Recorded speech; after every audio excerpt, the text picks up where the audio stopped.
کیا کوئی رابطہ رہا ہے آپ کا امریکن سے؟ ملاقاتیں ہوئی ہیں آپ لوگوں نے؟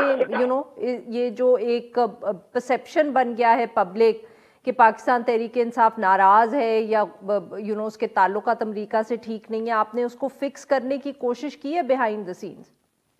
نہیں، دیکھیے، امریکہ سے ہمارے تعلقات بالکل اس طرح سے خراب نہیں ہیں، اور اگر ابھی بھی آپ نے دیکھا ہو کہ عمران خان صاحب کی جو اسیسینیشن اٹیمپٹ ہوا تھا اس کے اوپر امریکہ نے بڑا اسٹرانگ ریئیکشن دیا، اور یقینی طور کے اوپر وہ ایک welcome statement on part of U S state department.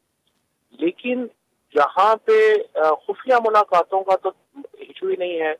جو امریکن امبیسڈر ہیں ان کی جب وہ جاتے ہیں، ہمارے جو آفیشل کے پی میں جب وہ گئے ہیں، ان ساتھ ان کے ریلیشن شپ جو ہیں وہ ہیں، جو ہمارا official relation ship you S اے کے ساتھ ہے وہ قائم ہے، وہ جاری ہے۔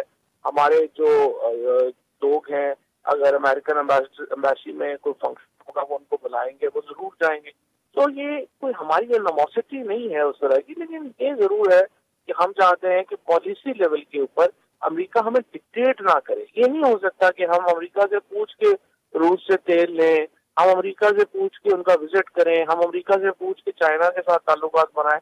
یہ نہیں ہو سکتا۔ پر سارٹ آف دیٹ ہمارے جو ریلیشن شپ ساورن کنٹریز کے ساتھ ہوتے ہیں ویسے ہی ہم امریکہ کے ساتھ ہیں، اور دیکھیں امریکہ کے ساتھ ہماری بڑی وی فلی ریئلائز جو ہمارے ان کے ساتھ ڈیفنس ٹائز ہیں، جو ہماری ان کے ساتھ ایکسپورٹس کا جو ڈیپینڈنس ہے، جو آئی ایم ایف ہے، ورلڈ بینک، یہ تمام ادارے جو ہیں امریکہ کا ان میں بڑا انفلوئنس ہے، اور and we recognise the importance of صحیح۔ U S A relation.